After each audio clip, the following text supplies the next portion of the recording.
ጉባኤ ሲዘጋጅ በአመት አንድ ጊዜ ሁለት ጊዜ ተሰብከን ነፍሳችን ማደግ አትችልም። እኔ እያድገክሙ ጓለማውታ ትኩኑ ዳደቅ አላደረጋችሁ ቅዱስ ዮሐንስ አፈወርቅ እንዲህ ይላል። አንተ ሰው ሰባ ሰገል የክርስቶስን የተወለደበትን ቦታ ለማየት 2 አመት ተጉዘዋል። አንተ 2 ደቂቃ ተጉዘ ቤተክርስቲያን ለመምጣት የምትቸገር ለክርስቶስ ምን ተመለስለት ይሆን ይላል። ከማን ጋር በሚኖርበት መንገድ አቤት ከአካል ጋር ህዋሳት ለምሳሌ እስኪ አንድ ጣት ወሰዱ አውጡ አንድ ጣት ትንሿን አውጡ። ይሄ በዓለም የምታከብሩት ሰው ላነጋግርህ ፈልጋለሁ ብላችሁት ነገ 3 ሰዓት አገኛለሁ ቢላችሁ ደስ አይላችሁ? ህዋስ ጤነኛ ሆኖ የሚኖረው ኦክሲጅን ሲያገኝ ነው። ስንጸልይ ከክርስቶስ ጋር እንኖራለን። ሕፃን ልጅ በሉ ከእናት አባቱ ጋር በሚኖርበት መንገድ ከእግዚአብሔር ጋር 2 ነገር ይወጣዋል። ይሄ ነገር ቅዱስ እንጦንስ አባ ከእግዚአብሔር ጋር እንዴት ትኖራለህ ቢሉት ሕፃን ልጅ ከእናቱ እቅፍ በሚኖርበት መንገድ ይኖራለሁ አለ።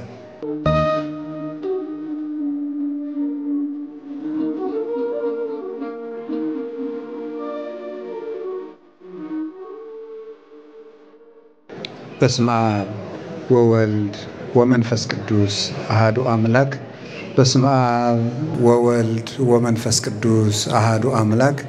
በስመ አብ ወወልድ ወመንፈስ ቅዱስ አሐዱ አምላክ ዘላለም ሥላሴ። ይትባረክ እግዚአብሔር አምላክ አበዊነ ቅዱሳን ዘሰባህ ምህረቱ ላዕሌነ። ምህረቱን ቸርነቱን በእኛ ላይ ያጸናልን የአባቶች አምላክ ቅዱስ እግዚአብሔር ይክበር ይመስገን። የእናታችን የቅድስት ድንግል ማርያም የነቢያትና የሐዋርያት የሰማዕታት የጻድቃን ረድኤት አይለየን። ብፁዕ አባታችን አቡነ አብርሃም የባህር ዳርና የሰሜን ጎጃም አህጉረ ስብከት ሊቀ ጳጳስ ቡራኪዎት ይድረሰን። የተከበሩ መላከ ሰላም ኤፍሬም ሙሉ ዓለም የባህር ዳር ሀገረ ስብከት ዋና ስራ አስኪያጅ፣ ክቡር አባታችን መላከ ብርሃን ፍስሐ ጥላሁን የባህር ዳር ሀገረ ስብከት ዋና ጸሐፊ፣ የተከበሩ አባታችን መላከ ብርሃን አባ ክፍለ ማርያም የዚህ የደብረ አባይ ቅዱስ ገብርኤል ቤተክርስቲያን አስተዳዳሪ፣ ክቡር አባታችን መላከ ፀሐይ ቆሞስ አባ ገብረ ሥላሴ በኢትዮጵያ ኦርቶዶክስ ተዋሕዶ ቤተክርስቲያን በአውስትራሊያ የሜልበርን ደብረገነት ቅዱስ ሚካኤል ቤተክርስቲያን አስተዳዳሪ፣ መላከ ሰላም ባህሩ የደብረ ሰላም ባለ እግዚአብሔር ቤተክርስቲያን አስተዳዳሪ፣ ሊቀ ማእምራን አማረ ጌጡ የቅድስት አርሴማ ቤተክርስቲያን አስተዳዳሪ፣ የተከበራችሁ አባቶቻችን ካህናት፣ ወንድሞቻችን ዲያቆናት፣ የእግዚአብሔር ቤተሰቦች በስላሴ ስም እንደምንቆያችሁ ቸርነት ገንዘቡ የሆነ አምላካችን ስሙ የተመሰገነ ይሁን። ብፁዕ አባታችን እዚህ ስለተገኙ እጅግ በጣም ነው ደስ ያለኝ። አባቱ ያለለት ልጅ የሚፈራው ነገር የለም። ቢፈራ እንኳን ሩጦ ከአባቱ ስር ይሸጎጣልና ስለመጡልን የምንናገረውን ያርሙላን። የሚያሰናክልንን ሰይጣን በዲያብሎስ ተንኮል የሚመጣውን ነገር ሁሉ በመስቀላቸው ያባረሩልናልና ስለመጡ በጣም ደስ ብሎኛል። ለሁላችንም ለልጆቻቸው ቅርብ አባትም ስለሆኑ ከመርከብ ካፒቴን ወይም ሊቀ ሐመር መርከበኛው መጥፋቱ ለመርከቢቱ ሁከት እንደሆነ የሊቀ ጳጳስ ከህዝብ መራቅ ለህዝብ ጥሩ አይደለምና መርከበኛው ባለሙያው በመርከቢቱ መካከል ሲገኝ ሞገዱን እየሰነጠቀች እንደምትሄድ አባቶቻችን ከኛ መካከል ሲሆኑልን በጣም ብዙ ሞገድ መሻገር እንችላለንና ብፁዕ አባታችን ስለተገኙ የአባቶቻችን አምላክ እግዚአብሔር ይክበር ይመስገን። እግዚአብሔር የተመሰገነ ይሁን። በመካከላችን ተገኝቶ ያስተምረን። እኔ አጭር ጊዜ ትንሽ ነገር እንማማራልና ቀሪውን ጊዜ ብፁዕ አባታችን አቡነ አብርሃም ያስተምሩናል። ከኔ ጋር ባለን ጊዜ አጭር ነገር የምንማማርበት የትምህርታችን ርዕስ ከእግዚአብሔር ጋር እንዴት እንኑር በሚል ርዕስ ነው። እስኪ በሉ አንድ ጊዜ ሁላችሁ ድገሙ። ሶስተኛ እንበል። መቼም እናንተ ኦርቶዶክሳውያን ኦርቶዶክሳውያን ስለሆናችሁ እግዚአብሔር ማለት እንዲህ ነው ብለን አንሰብካችሁም። እግዚአብሔርን ታውቁታላችሁና አኗኗሩ ግን ሰይጣን ስለሚረብሸን የኛም የሰጋችን ጣልቃ ገብነት ስላለ ስለምንወጣ ስለምንወርድ እሱ ላይ ለመነጋገርና መንገዳችን ለማቅናት ነው ጉባኤ የሚዘጋጀው እንጂ እማታውቁት አምላክ ኑሮ ልትሰበኩ አይደለም። በ40 ቀናችሁ ወንዶች፣ በ80 ቀናችሁ ሴቶች በጥምቀት የለበስነው ክርስቶስ ሥጋው ወደሙን የተቀበልነው በቅዳሴ የምታውቁት በዓል የምታከብሩለት ጾሙን የምንጾሙለት የምንጾምለት ስቅለቱን፣ ትንሣኤውን፣ ልደቱን፣ እርገቱን ሁሉ ጠንቅቀን የምናውቅ የመጽሐፍ ቅዱስ ባለማዕዶች ስለሆን ለኛ አምላክ ሊተዋወቀን አይሰበከን። የሚነገረን ከእግዚአብሔር ጋር እንዴት እንኖር ነው። ከእግዚአብሔር ጋር እንዴት እንኖር? የመጀመሪያው ከእግዚአብሔር ጋር እንዴት እንኖር ነው የምንለው ለምንድን ነው? የማመን ዓላማው ከእግዚአብሔር ጋር መኖር ነው። የማመን ዓላማው ቅዱስ ጳውሎስም እንዲህ ይላል፣ እፈቱ እትፈለጥ እምዝንቱ ዓለም ወአሃሉ ምስለ ክርስቶስ። ፊልጵስዩስ ምዕራፍ 1 ቁጥር 4 ላይ ሲናገር እኔ ከዚህ ዓለም ተለይቼ ከክርስቶስ ጋር ልኖር እናፍቃለሁ ይላል።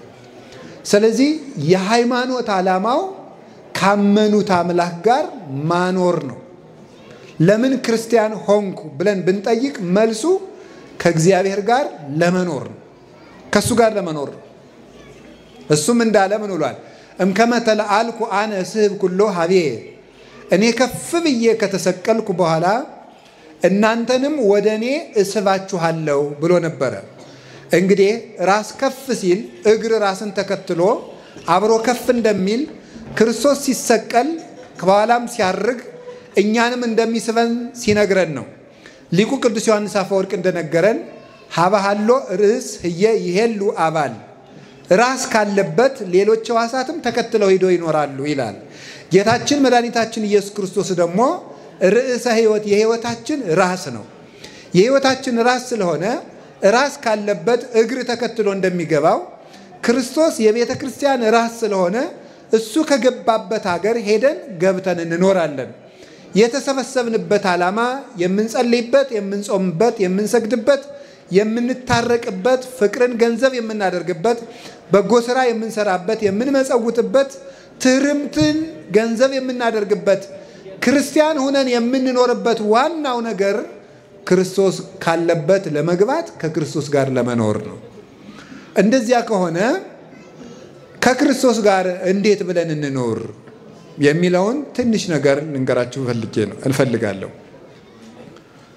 ከእግዚአብሔር ጋር ለመኖር መጀመሪያ የምናደርገው ምንድን ነው ስትሉኝ፣ ከእግዚአብሔር ጋር ለመኖር እግዚአብሔርን ሁልጊዜ ማየት ነው።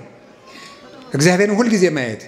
መዝሙረ ዳዊት መዝሙር 15 ላይ ሲናገር ዘልፈ ርእዮ ለእግዚአብሔር እስመ በየማነ ውእቱ ከመ ኢይትሐወክ፣ እግዚአብሔርን ሁልጊዜ አየዋለሁ ይላል። ከእግዚአብሔር ጋር ለመኖር ሁልጊዜ እግዚአብሔርን ማየት፣ ሲተኙ እግዚአብሔርን ማየት፣ ሲነሱ እግዚአብሔርን እያዩ መነሳት፣ ሲናገሩ እግዚአብሔርን እያዩ መናገር፣ ሲሰሩ እግዚአብሔርን እያሰቡ እያዩ መስራት፣ ሲነግዱ እግዚአብሔርን እያዩ መነገድ፣ ሲመክሩ እግዚአብሔርን እያዩ መምከር፣ ሲወስኑ እግዚአብሔርን እያዩ መወሰን፣ እግዚአብሔርን ፊት ለፊት ማድረግ ከእግዚአብሔር ጋር የመኖር የመጀመሪያው መንገድ ነው።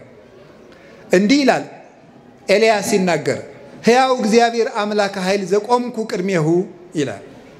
አንደኛ ነገሥት ምዕራፍ 17 ቁጥር 1 ላይ ሲናገር በፊቱ የቆምኩት የእስራኤል አምላክ ሕያው እግዚአብሔር ምስክሬ ነው ይላል። በፊቱ የቆምኩት፣ ልብ በሉ፣ የት ሆኖ የሚናገር? እስራኤል ቀርሜሎስ ተራራ ላይ ሆኖ በፊቱ የቆምኩት እግዚአብሔር ይላል። ፊት ለፊቱ ዳኛ ፊት እንደቆመ ሆኖ ነው እግዚአብሔርን የሚያስበው። በፊቱ የቆምኩት። በዚህ 3 ዓመት ውስጥ ዝናብ ጠብ አይልም ማለት። ዝናቡ ሊዘንብ ሲል ደግሞ አብዩድ የሚባል ሰው ኤልያስን ጠፍቶ ሰንብቶ ሲያገኘው ሕያው እግዚአብሔርን ለአካብ እገለጣለሁ ከቆምኩበት ቦታ አልንቀሳቀስም ሕያው እግዚአብሔር አምላክ ኃይል ዘቆምኩ ቅድሜሁ ከማስተሪ ለአካብ እንድገለጥ በፊቱ የቆምኩት ሕያው እግዚአብሔር ያውቃል ይላል። ስለዚህ በፊታችን እግዚአብሔርን ካለ እግዚአብሔርን መፍራት ይሏችኋል እሱ ነው። ሁል ጊዜ በእግዚአብሔር ፊት እንደቆምክ አስበህ ኑር ነው። እግዚአብሔርን ሁል ጊዜ እየው በፊት እንደውም በፊቴ ነው አየዋለሁ ቅድሜ ውእቱ በእግዚአብሔር በፊቴ ነው የሚለውን ሊቃውንት ሲተረጉሙት ምን ብለው ይተረጉማሉ? በፊት ያለ እንዳይረሳ አረሳውም ሲል ነው ይላል። በኋላ ያለ ይረሳል፣ ፊት ለፊት ያለ ግን አይረሳም። እግዚአብሔርን እያዩ መኖር እንዴት ትልቅነት መሰላችሁ! አንዳንድ ጊዜ ሰይጣን ህሊናችን አንዳንድ ጊዜ ልባችን ዘወር ሲያረገው ነው መበደል የምንጀምረው እኔም እናንተም። ፍርሃትም የሚረቀው አይናችን የሚመጣው አይናችን ከእግዚአብሔር ነቀል ብሎ ዘወር ሲል ነው። ቅዱስ ጴጥሮስ ጌታ በባህር ላይ ሲሄድ አይቶት እኔም እንዳንተ በባህር ላይ ልምጣ አዘዘኝ አለው። ና አለው። ትንሽ እንደተራመደ ወጀብ ሲነሳ ከክርስቶስ ላይ አይኑን አንስቶ ነፋሱ ላይ መጣል ሲጀምር ነፋሱ ከፍ ማለት ጀመረ ይላል። አይናችን ከእግዚአብሔር ዘወር ሲል ምን ይሆናል? እዚህ ቤተክርስቲያን ላይ ታያላችሁ አይደል? እዚህም አለ አይደል? መቃረቢያ ቢሆንም ጣራው ላይ ይኖራል ብዬ ገምታለሁ። አለ የሰጎን እንቁላል አለ እዚህ የለውም? በቃ ግድ የለም። ይሄ ለስብከተ ወንጌል አዳራሽ ስለተሰራ ያስኪያልቅ ነው። ችግር የለም ሲያልቅ ይደረጋል። የሰጎን እንቁላል ሰጎን እንቁላሏን ትክ ብላን የምታየው አይኗን ከነቀለች እንቁላሏ ይበላሻል ይላል። እና ቤተክርስቲያን ላይ ስትወጡ ጉልላቱ ላይ እንቁላል የሚመስል ነገር አለ። ወፍ የምትመስል ትክ ብላ ያያየችው። እግዚአብሔርም እኛን ማየት ቢያቆም እንጠፋለን። ደግሞ መልሰን ደግሞ ሰጎን እንቁላሏ ላይ አይኗን እንደማትነቅል ክርስቲያኖችም የክርስቶስ መስቀል ላይ አይናቸውን መንቀል የለባቸውም። ያን እያሰቡ ሲኖሩ ፍርሃቱም ጭንቀቱም ያምያምን ቅዱስ ዳዊት መጥቶ ሳኦል ሊገልህ ነው እንዲህ ነው ሲሉ ምን ተትብልዋ ለነፍሴ በእግዚአብሔር ተወከልኩ እግዚአብሔር ፊት ቆሜያለሁ በእግዚአብሔር ታምኛለሁ ሰውነቴን ምን አድርጊ ነው የምትሏታል?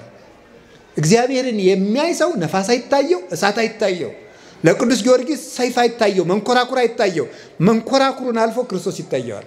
ለቅዱስ መርቆሬዎስ የሚጠበስበትን ብረት ምጣድ አልፎ ክርስቶስ ይታየዋል። ለናቡነ ተክለ ሃይማኖት ለናቡነ ገብረ መንፈስ ቅዱስ እንደዚያ ናቸው። ገንዘብን አልፋችሁ ክርስቶስን ማየት ብትፈልጉ መጀመሪያ አይናችሁ ከክርስቶስ ላይ አለመነቀል ነው።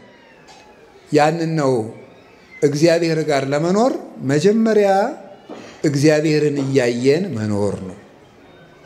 ሁለተኛ ከእግዚአብሔር ጋር ለመኖር እንዴት ብለን እንኖር ብትሉኝ እግዚአብሔርን እንደ ክፉ ዳኛ እንዳይቀጣን ፈርተን ሳይሆን እንደ አባት እየናፈቅን መኖር አለብን። እግዚአብሔር ለምሳሌ አንዳንድ ሰው ሳይጸልይ ካልጸለይኩ እኔ አይቀናኝም ብዙ ጊዜ ስለዚህ ጥሩ ቀኔ እንዳይበላሽ መጸለይ ያለብኝ ይላል። እንምን ይባል በነገራችሁ ላይ የሚጸድቁ ክርስቲያኖች ራሱ ከሶስት ይከፈላሉ። ተመስገን እንደው ከሶስቱም አድርጎ ያጸድቀን ብቻ። አንደኞቹ ምን ይባላሉ? ልጆች ይባላሉ። ምን ይባላሉ? ልጆች ይባላሉ። ሁለተኞቹ ደግሞ ልጆች ናቸው፣ ወዳጆች ይባላሉ። ሶስተኞቹ ደግሞ ሰራተኞች ይባላሉ፣ ባሮች። እነዚህ ልጆች የሚባሉት ቅርብ ጻድቃን ናቸው። ወዳጆች ደግሞ የሚባሉት ደግሞ እንደው በንስሐ የተመለሱት ናቸው። ሰራተኞች የሚባሉት ግን ደመወዝን የሚፈልጉት አይደል? እግዚአብሔር ወይ ሲኦል እንዳይከተን ወይ ገነት እንዲያስገባን ብለው ትንሽ ጽድቅ የሚሰሩ ናቸው።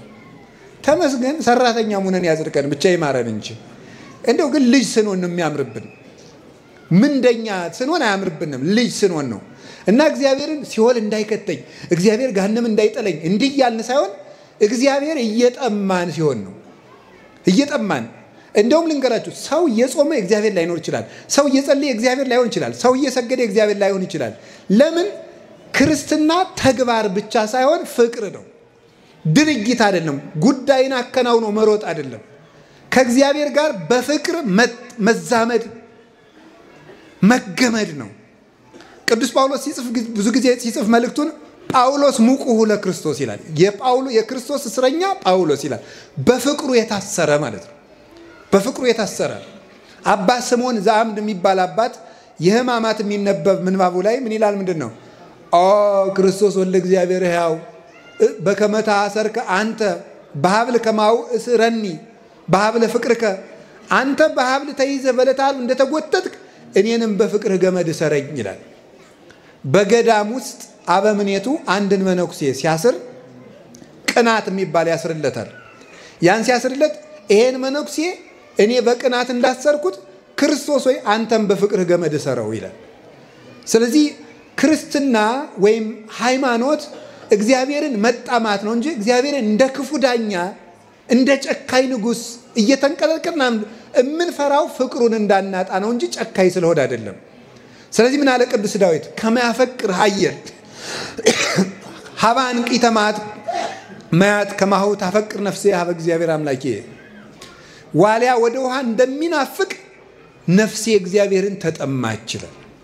እግዚአብሔር የሚርበው ሰው ቸርነቱ የሚሳሳለት ለቸርነቱ የሚሳሳ ለአባትነቱ የሚሳሳ ምሕረቱን እያሰበ የሚያለቅስ እኔ እንዲህ ያለው አመፀኛ ስሆን ጌታዬ ሆይ እንዴት ቻልከኝ ብሎ ለፍቅሩ የሚሳሳ በፍቅሩ የተነደፈ ሰው ሲሆን እሱ ነው ከእግዚአብሔር ጋር መኖር። ስለዚህ እግዚአብሔርን ጌትነቱን ፈራጅነቱን ብዙ ጊዜ ከምታስቡ ይልቅ ፍቅሩ ላይ ትኩረት አድርጉ። ፍቅር ጉልበት አለውና ዳኝነቱንም ማሰብ ይገባል። እግዚአብሔር መቀለጃ አይደለምና የሆነው ሆኖ ግን ፍቅሩ ስቦ ከሱ ያደርሰናል።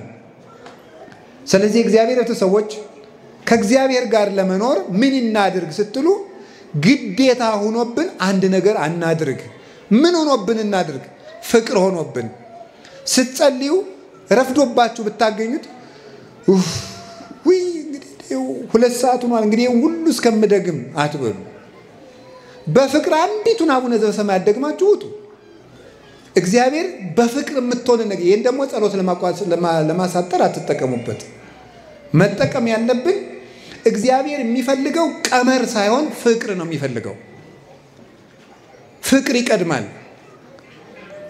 የሕግ መጀመሪያ ምንድነው ብሎ አንድ ሕግ አዋቂ ሰው ጌታን ቢጠይቀው እግዚአብሔርን ከሁሉ አስቀድመህ ውደደው ነው ያለው።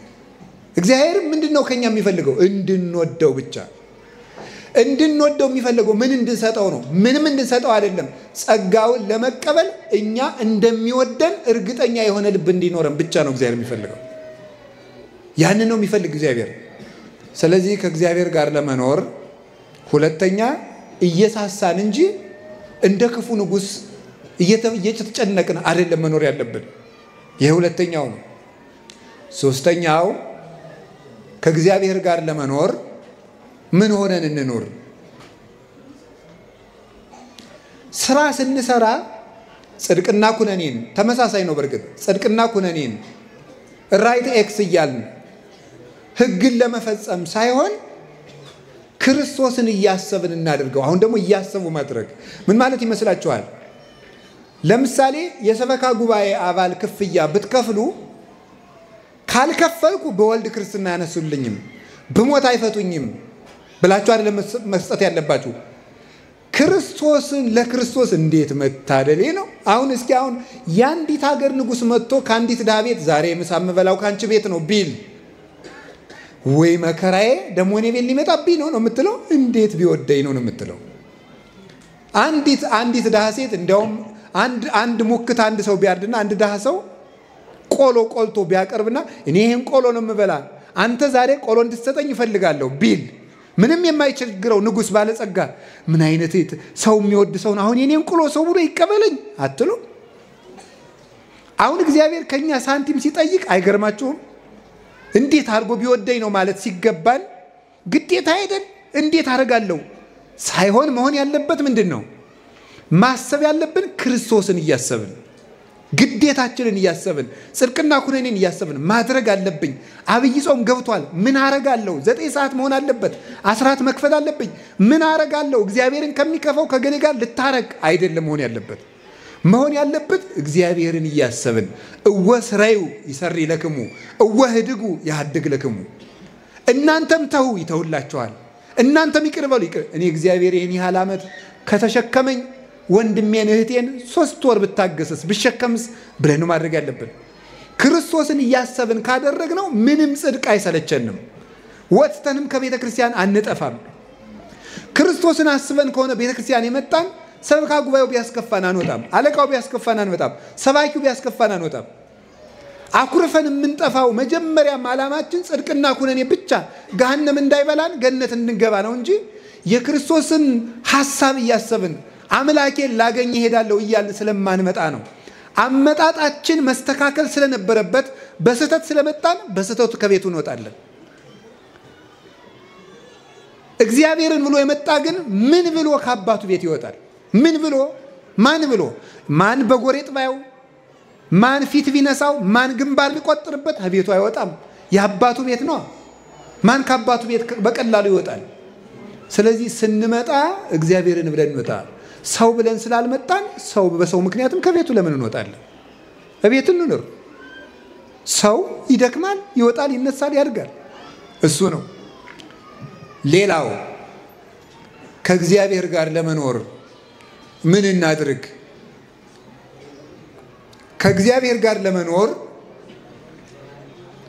ወይን ከግንድ ጋር በሚኖርበት መንገድ እንኖር እላችኋለሁ።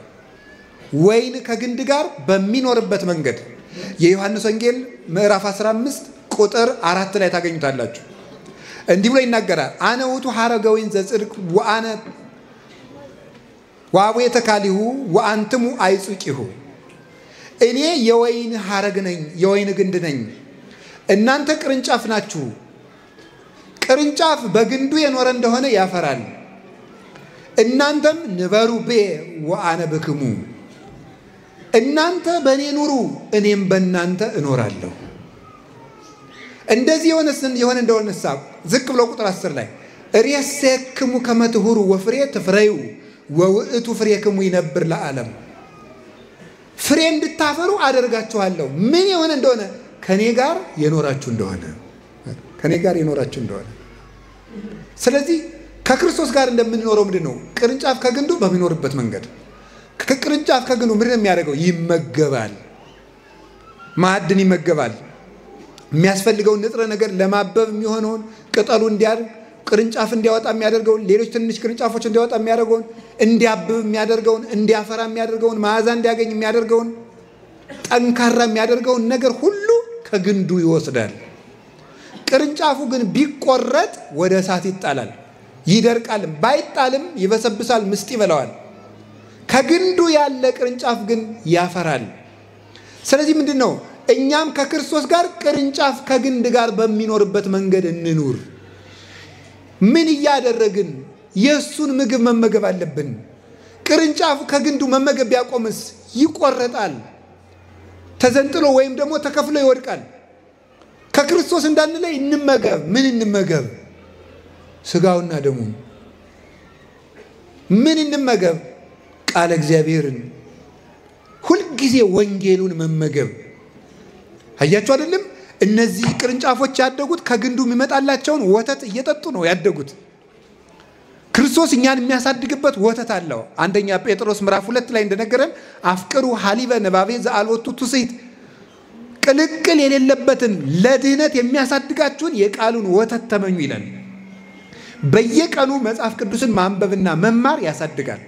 ወይ ከውን እንተ ትክልት ሀበ ማዘማይ። ምን የሚያረግሰው? ሕጉን በሌሊትና በቀን የሚያነብሰው ከውሃ ዳር እንደተተከለች አትክልት ይሆናል።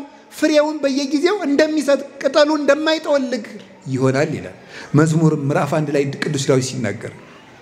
ስለዚህ ቅርንጫፍ ነን እኛ። እንድናድግ ምን እናድርግ? ከግንዱ አንራቅ ወገኖች።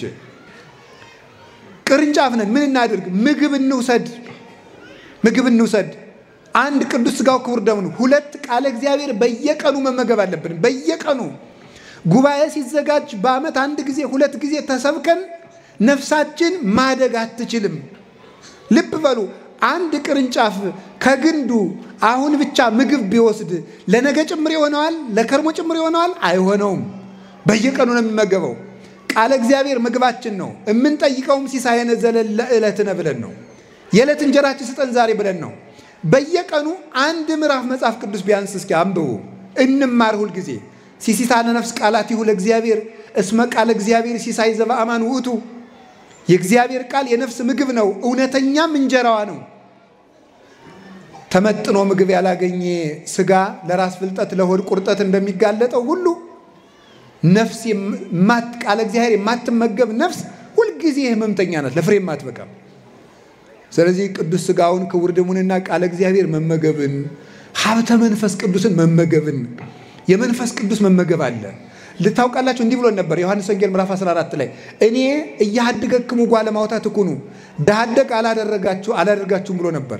ዳደግ ማለት ልክ እናት የሌለው ጫጩት ማለት ነው። ግን ተመልከቱ ርግብ የተለየችው ጫጩት እንደማይፈለፈል መንፈስ ቅዱስ የተለያት ነፍስም አትፈለፈልም። ዶሮ ወይም ርግብ እንቁላሏ እንዲፈለፈል በክንፏ አቅፋ ትይዘዋለች። ያ ጊዜ በእናቱ ሙቀት እንቁላሉ እግር አውጥቶ ጫጩቱ ነው ይራመዳል። መንፈስ ቅዱስ በርግብ አምሳል የወረደበት አንዱ ምክንያት መንፈስ ቅዱስ በክንፈ ረድኤቱ ሲያሟሙቀንና ሲያቅፈን እኛ ሰው ሆነን መራመድ ስለምንችል ነው። ስለዚህ የመንፈስ ቅዱስን መግቦት ቤተክርስቲያን ውስጥ ማግኘት አለብን። ቤተክርስቲያን በየቀኑ ኪዳን ማድረስ ማስቀደስ ቢያንስ በሳምንት አንድ ቀን እሑድ ጧት ሌሊት ሄዳችሁ ማስቀደስ ካልተቻላችሁ የከሰዓት ቅዳሴ አለ። አድባራቱ ሰፍተዋል እግዚአብሔር ይመስገን እንጂ ባህር ዳር አሁን በየትኛውም ኢትዮጵያ ክፍል ላይ የቤተክርስቲያን ችግር የለም። በእርግጥ መምህሮቻቸው እየሞቱባቸው ካህናት እየታረዱባቸው ቤተክርስቲያን እየተቃጠለባቸው የራቃቸውም አሉ። እንደው እኛ ግን ምን እንመልስ ቢሆን አጠገባችን ቤተክርስቲያን በየቦታው እየተሰራለ። ልብ በሉ ቅዱስ ዮሐንስ አፈወርቅ እንዲህ ይላል አንተ ሰው ሰባ ሰገል የክርስቶስን የተወለደበትን ቦታ ለማየት 2 ዓመት ተጉዘዋል። አንተ 2 ደቂቃ ተጉዘ ቤተክርስቲያን ለመምጣት የምትቸገር ለክርስቶስ ምን ትመልስለት ይሆን ይላል። 2 ሰዓት እንኳን አንጓዝም። ቤተልሔም ይሏቸዋል፣ ሌላ አይደለችም ቤተክርስቲያን ናት። አንዱ እንደ ወይን የምንኖረው ቤተክርስቲያን ውስጥ በመኖር ነው እንጂ በአመት አንድ ጊዜ እንደዚህ አሁን ስታዩት እንደው እዚህ እያንዳንዳችሁን ማይክ እየሰጠው ባናግራችሁ ይሄን ህዝብ ብታዩት መቤቴን እንደው አገር እንደው ሰው ራሱ ሌላ ቦታ ያለ አይመስልም እኮ እየተባረክን ነው አሁን። ስለዚህ አሁን እኔ የምነግራችሁ ለምንድን ነው እንዲያበዛን እግዚአብሔር ፈቃዱ ይሁን። ይሄን ካልኳችሁ በኋላ ግን የምነግራችሁ ለምንድን ነው እንዲህ እንድንሆን አንድ አመት በአመት አንድ ጊዜ በአመት እንደዚህ ተከምረን አይደለም። ሁሉ ጊዜ እየመጣችሁ ቤት እንኖር፣ የአባታችን ቤት ውስጥ እንኖር። እግዚአብሔር ጋር ለመኖር እንደሱ ነው። ሁለተኛስ ህዋሳት ከአካል ጋር በሚኖሩበት መንገድ ከእግዚአብሔር ጋር እንኖር። እስኪ ህዋሳት ከአካል ጋር በሚኖሩበት መንገድ በሉ። ከማን ጋር በሚኖሩበት መንገድ? አቤት ከአካል ጋር። ህዋሳት ለምሳሌ እስኪ አንድ ጣት ውሰዱ፣ አውጡ። አንድ ጣት ትንሿን አውጧት። ይሄ ቆይ የሚለውን እንዳታወጡት፣ ትንሹን ነው ማውጣት። ትንሿን አውጣት። በጣም ጥሩ። አሁን እቺ ጣት ምን ትባላለች? እቺ ጣት አጠቃላይ ከእግር ጋር ተጨምራ ምን ትባላለች? ሰው በሉ። እሺ ቆርጠን ብንጥላት አሁን እኔ እንደዚህ ብዬ ከነጣት ይሰድ ሰው መጣ ይባላል አይደል? እስቲ ሰው መጣ በሉ። ጥሩ። ከዛ ደግሞ ቆርጠን ብናጥላት እኔን አሁን ለምሳሌ እቺ ይሄ እንዲሁኝ እየተንቀሳቀስኩ ያማን ነው ይባላል? አባ ይባላል። ከዛ ደግሞ ተቆርጣ የማን ቆራጣጣት ነው የሚባለው ማለት ነው። የሰው የሚለውን ስም ራሱ አጣ ማለት ነው። እስከ አብሮ እስካለ ድረስ ግን ሰው ይባላል። ስለዚህ ምን ማለት ይመስላችኋል? ይሄ ቤተክርስቲያን የክርስቶስ አካል ናት። ኤፌሶን ምዕራፍ 1 ቁጥር 23 ላይ ዘውቱ ርዕሰ ለቤተክርስቲያን እንተ ይእቲ ሥጋሁ፣ እሱም የቤተክርስቲያን ራሷ ነው፣ እሷ ደግሞ አካሉ ናት። እኛሳ ህዋሳቶቿ ነን። የማን? ቤተክርስቲያን። ስለዚህ ከእግዚአብሔር ጋር እንዴት እንኑር ባላችሁ እንደ ህዋስ ነው መኖር ያለብን። ህዋስ ምን ያስፈልገዋል? ቢያንስ አንድ ህዋስ ጤነኛ ሆኖ ከአካሉ ጋር እንዲኖር ቢያንስ 2 ነገር ያስፈልገዋል። አንደኛው ደም፣ ሁለተኛው ኦክሲጅን ያስፈልገዋል። ደምና ኦክሲጅን። እቺ ጣቴ እንድትጨብጥ፣ እንድትጽፍ፣ እንድታጣብቅ፣ ይዛ እንድታስቀር፣ እንድትቆነጥር፣ እቺ ጣት ጥፍ ዘርጋ እንድትል፣ ምርኩዝ እንድትሆነ ቢወድቅ እቺ ጣቴ ምን ያስፈልጋታል? ከቃሉ ጋር ናችሁ። ምን ያስፈልጋታል? በትንሹ ደምና ኦክሲጅን ያስፈልጋታል። ደምና ኦክሲጅን። ክርስቲያንም የክርስቶስ ሕዋስ ነውና በአግባቡ መኖር እንዲችል ደም የተባለ ቅዱስ ቁርባን ነው። ደገምኩት፣ ቅዱስ ቁርባን ነው ደም የተባለ። እስትንፋስ ግን የተባለ የመንፈስ ቅዱስ ሀብትና ጸሎት ነው። ጸሎት የማይጸልይ ክርስቲያን ምን ይሆናል ማለት ነው? ኦክሲጅን አልላክለት ያለ ህዋስ ይመስላል ማለት ነው። ምን ይሆናል ማለት ነው? ይሄ ተቆርጦ ይጣላል። ስለዚህ በየቀኑ የምንጸልየው ይውላችሁ ግዴታ ሆኖብን አይደለም የምንጸልየው፣ ከእግዚአብሔር ጋር መነጋገር ይሄ እድል አይደለም። እስኪ አንድ ጥያቄ ልጠይቃችሁ። አንድ በጣም በዓለም የምታከብሩት ሰው ላነጋግርህ እፈልጋለሁ ብላችሁት ነገ 3 ሰዓት አገኛለሁ ቢላችሁ ደስ አይላችሁ? እንደው ስም ከምጠራ እኮ ብዬ ነው እንጂ የተከበረ ሰው ጠራ ነበር። ምን ያደርግልናል? ስም ጠራ እገሌን ለምሳሌ ማለት ነው። አሁን እሱ ሰውዬ የሆነ ሰው አስቡ የምታከብሩት እሱ ሰውዬ አገኛለሁ ብሎ ቢደውላችሁ ደስ አይላችሁ? እንደዚያ ከሆነ ምክንያቱም እንደው ዝም አላችሁ እንጂ ዘፋኝ ስታገኙ ሁሉ አብራችሁ ፎቶ እንነሳ ትሉ የለም እንዴ? እንደው ይቅርታ አስቸገርኩ ፎቶ እንነሳ ትሉ የለም ተብሎ ይታመናል ነው። ኤርፖርት ላይ አንዳንድ ጊዜ ያለው መቼስ ታረጋላችሁ። እግዚአብሔርን ያህል ንጉስ ሊያነጋግረን ቀጠሮ ይዞልን ጸሎት ማለት እሱ ነው። ጸሎት በይል ተናግሮ ምስለ እግዚአብሔር ህዋስ ጤነኛ ሆኖ የሚኖረው ኦክሲጅን ሲያገኝ ነው። ስንጸልይ ከክርስቶስ ጋር እንኖራለን። ጸልየን እንብላ፣ ጸልየን እንተኛ፣ ጸልየን እንቀመጥ፣ ጸልየን እንቁም፣ ጸልየን እንውጣ፣ ጸልየን እንግባ፣ ጸልየን እንገናኝ፣ ጸልየን እንጀምር፣ ጸልየን እንጨርስ። ያን ጊዜ ከእግዚአብሔር ጋር እንኖራለን። በሄድንበት ቦታ ሁሉ የእግዚአብሔር እጅ ከኛ ጋር ነው። እሱ ነው የመጨረሻው። በጣም ረጅም ትምህርት ነው። እችን አንዷን ተናግሬ ጨረስኩኝ። ምክንያቱም ቃል በገባሁት መሰረት ቃሌን መፈጸም ስላለብኝ። የመጨረሻው ምንድን ነው?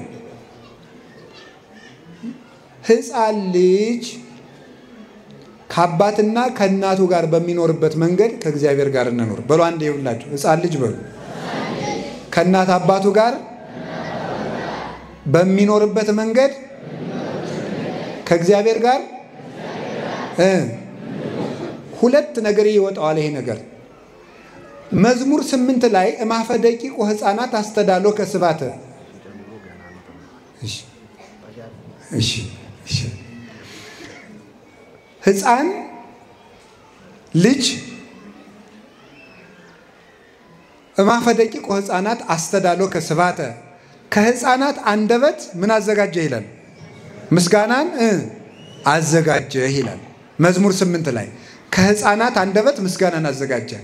ይህን ሊቃውንት ብዙ ትርጉም ሰጥተውታል። አንደኛው ለሆሳይና ተተርጉሟል። የሆሳይና ስለምትማሩት የዚያን ለዚያ ተዋለሁ። ከርዕሴ ጋር የሚገናኘውን ነገር ብቻ ላምጣላችሁ። ሕፃናት የተባሉ መላው ክርስቲያኖች ናቸው ይላሉ ሊቃውንት። እነማን ናቸው? አጠቃላይ ከቅዱስ ፓትርያርኩ ጀምሮ የቤተ ክርስቲያን አባቶች ሁሉ ለእግዚአብሔር ምኖቹ ናቸው? ሕፃናት ናቸው። ምን ማለት ይመስላችኋል? የሕፃን ልጅ የሚለው አፉን ያልፈታው ይሄ ትንሹ ልጅ ማለት ነው። የሱ ልጅ ህይወት ከአባትና ከእናቱ ጋር በመኖር ላይ የተመሰረተ ነው። ልብ ብላችሁ ሰማችሁ? ምግቡን የሚያስቡለት እነማን ናቸው? እናት አባቱ። ሰውነቱን መታጠብ እንዳለበት የሚያስቡለት እነማን ናቸው? እናት አባቱ። ልብሱን የሚያስቡለት እነማን ናቸው? የከፋበትን ራሱ የሚሸክፉለት እነማን ናቸው? እናት አባቱ ናቸው። እንጂ ልጁማ አንዳንድ ልጅ አይታችሁ አታውቁ? እንግዳ በተሰበሰበበት ድንገት እርቃኑን ከመኝታው ተነስቶ መጥቶ ቆም ይላል። ከእንግዳው መሃል እኮ ነው። እንደው እናቴ እንደው ሕፃን ልጅ ምን አለበት ቆም ይላል። ከዚያ እናቱ እኮ ናት ወይ ተነሳ ልጅ ናማ ብለው ወደ ማጀት ይወስዱታል። የከፋበትን የሚሸፍኑለት እናት አባቱ፣ መታመሙን የሚረዱለት እነማን ናቸው? እናት አባቱ ነው። እግዚአብሔር እንደዚህ የሚያስብልን ነው። ይሄንን ነው መግለጽ የፈለገት። ሕፃን የተባለ አጠቃላይ ክርስቲያን ነው። ስለዚህ እግዚአብሔር አሁን እኛ የሚመስለን እግዚአብሔር የጽድቁን እያሰበ የሥጋውን እኛ የምናስብ ነው የሚመስለን። እንዴት እንደሚጨነቅልን የምንበያችሁት እንደሚያስብልን ማለት ነው። ማለት ከእናታችን ማህፀን ጀምሮ እንዴት አድርጎ እንደሚንከባከበን ብታውቁ። እምከርሰሜ አንተ አምላኬ ያለ እያንዳንዱን አካላችን ሲሰራው እንዴት አድርጎ ተጠንቅቆ እንደሰራን ብታዩት። አንዱን እንኳን ብነግራችሁ የቅንድብ ፀጉር ለምን እንደማያወድቅ ታውቃላችሁ? እስኪ የሚያውቅ እሺ፣ የማያውቅ እግዚአብሔር ይስጥልኝ እኔም አላውቅም። እሺ ለማንኛውም የቅንድብ ጸጉር የማያድገው እንግዲህ ቅዱስ ዮሐንስ አፈወርቅ ማንም ሰው አያውቅም ብሏል። የማያድገው ቢያድግ ኖሮ አይንን ጠንቁሎ እንዳያጠፋ ነው። አይገርማችሁም? አሁን እናንተ እናቴ ጨዋታ ነው የሚመስላችሁ አይደል? ይኸው እኩል እኮ ነው። የራስ ጸጉርም ደም ነው የሚመገበው፣ ይሄኛውም ደም ነው የሚመገበው። ጸጉርን የሚያሳድገው አንደኛው ደም ነው፣ ሌላኛውን አላውቅም። ከዚህ የሚመገበውን ነው፣ ሌላውን ራሳችሁ ታውቃላችሁ። ታዲያ ይሄም እየተመገበ ለምን የማያድገው? አይንን እንዳያጠፋ ነው። እዚህ ላይ የተቀመጠው ለምንድን ነው? ግንባር ላይ የቅንድብ ጸጉር ለምን ያስፈልግ ይመስላችኋል? ግንባራችን ላይ የሚወጣው ላብ ጨው አለው አይደለም? ያ የወረደ አይንን እንዳይጎዳ አጥሎ የሚያስቀር እኮ ነው። እንዴት አድርጎ እንደፈጠረን እግዚአብሔር ቢና አሁን ወይኔ እንደው ሐኪም በሆን ኑሮ አበጥረው ነበር። ግን አላውቅም። ችግሩ እሱ ነው። እግዚአብሔር እንዴት አድርጎ አሳምሮ ይሁላችሁ። ምንድነው በጥበብ እደዊ ከገብራኒ ወለሃኳኒ አው ጥቃ አብይ ግብሩ ከግዚኦ ወኩሎ በጥበብ ገበርከ ስራ ድንቅና ኃያል ሁሉንም በጥበብ አደረግክ አለ ቅዱስ ዳዊት። አስቦን የፈጠረን ፈጣሪያችን አስቦን የፈጠረን ትልቁን ክብር ሰጥቶን የፈጠረን ትልቅ ውለታ ውሎልናል። ሙቶልን እንደሚወደን ነግሮናል። ስጋችን ለብሶ ለኛ በመሞት ገልጾልናል። ድካማችንን ይረዳል። ጎረቤት ተሰብስቦ ሲንጫጫ ማንም ጮኸቱን ሳይሰማው የወለደችው እናት ለቅሶ የልጇን ለቅሶ ትለያለች። ላሞች በተሰበሰቡበት የጥጃዋን ጮኸት ለይታ ታውቃለች አንዲት ላም። እግዚአብሔር ምን እንደፈለግን ያውቃል ይረዳናልም። ቅዳሴ ላይም እስመ አንተ ተአምር ድካሞ ለሰብ የሰውን ድካም ታውቃለህ የምንለው ለዚህ ነው። ይረዳናል እግዚአብሔር። የእግዚአብሔር ቤተሰቦች ታዲያ ይሄ ልጅ ምንድነው ህይወቱ እንዲቀጥል ከእናት አባቱ ጋር መኖር አለበት። አንድ ቀን ጥለውት ቢያድሩ የ6 ወር ሕፃን እንዳልሆነ ሆኖ ይገኛል። ከእግዚአብሔር ከተለየን እንዳልሆነ እንሆናለን።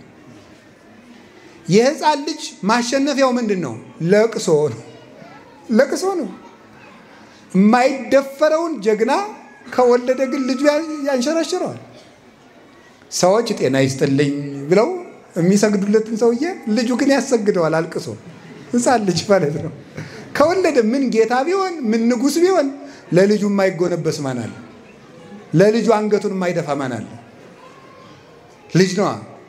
እኛም የእግዚአብሔርን ልብ የምንመልሰው ምንድነው? አልቅሰን ጸልየን አራሂራሂክኒ እህቴ መርአት በሐቲ ንብረተ ክሳድኪ እህቴ ሙሽራዬ ሆይ አንቺ እስራኤል ሆይ ለአዲስ ኪዳን ቤተክርስቲያን ሆይ በሐቲ ንብረተ ክሳድኪ አንገቱን ዘንበል ዘወር እንደማያረግ ሰው እኔን ወገበ ልቡናሽን ክሳደ ሃይማኖትሽን እጥፍ ሳታደርጊ እኔን አይን እያየሽ በመጽናትሽ ደጅ በመጽናትሽ በጽናትሽ ልቤን ወደ ርህራሄ መለስሽው ይላል እግዚአብሔር። እግዚአብሔር ልቡን እንዲመልስልን ምንድነው የሚያስፈልገው? መጸለይ መጮህ ነው። እኛ እንጮሃለን፣ እግዚአብሔር ይሰማል። አዲያ ግን ደግሞ አንዳንዱን ነገር ከሱ ጋር በደንብ እንድንጣበቅ ስለሚፈልግ ዝም ይለናል። ያረምም ከመዘይሰም ያጎነዲ ከመዘይሁ እንደማይሰጥ ይዘገያል፣ እንደማይሰማ ዝም ይላል። የሚሰጥበትን ቀን ያውቃልና የእግዚአብሔር ቤተሰቦች ይሄ ነው። ሌላኛው ግን ቅዱስ እንጦንስ አባ ከእግዚአብሔር ጋር እንዴት ትኖራለህ ቢሉት ሕፃን ልጅ ከእናቱ እቅፍ በሚኖርበት መንገድ ይኖራለሁ አለ። ምን ማለት ነው አባ ተርጉምልን አሉት። ሕፃን ልጅ ሁል ጊዜ ከእናቱ እቅፍ መውጣት አይፈልግም። ስራ ለመስራት ፈልጋ ድንገት መሬት ላይ ቁጭ ስታደርገው ምን የሚያደርግ ይመስላችኋል? ምን ያደርጋል? ይጮሃል። ጉዳዩ ምንድነው? መልሰሽ ወደ ምንሽ መልሺ ብሎ ነው እናቱን እንድታቅፈው ፈልጎ ነው። ድንገት ካስቀመጠችው ዋይ ይላል። እሱ ወጡ ቢከስር እንጀራ ቢጋገር ትዝ አይለው። ዋናው ብቻ እናቴ አትተይ ነው። ቅዱስ እንጦንስ ምን ማለቱ መሰላችሁ? እንዴት ሆነ ትኖራለህ ሲሉት ሕፃን ልጅ ከእናቱ ጋር በሚኖርበት መንገድ ማለቱ መጀመሪያ ከእግዚአብሔር መውጣት አልፈልግም። ከእግዚአብሔር መውጣት አልፈልግም በሉ። ደጋሙ ድንገት ከወረድኩ ደግሞ ቶሎ ብዬ ወደሱ መለሳለሁ። እስኪ በሉ ድንገት ከወረድኩ ቶሎ ብዬ ወደ ማን መለሳለሁ አለ?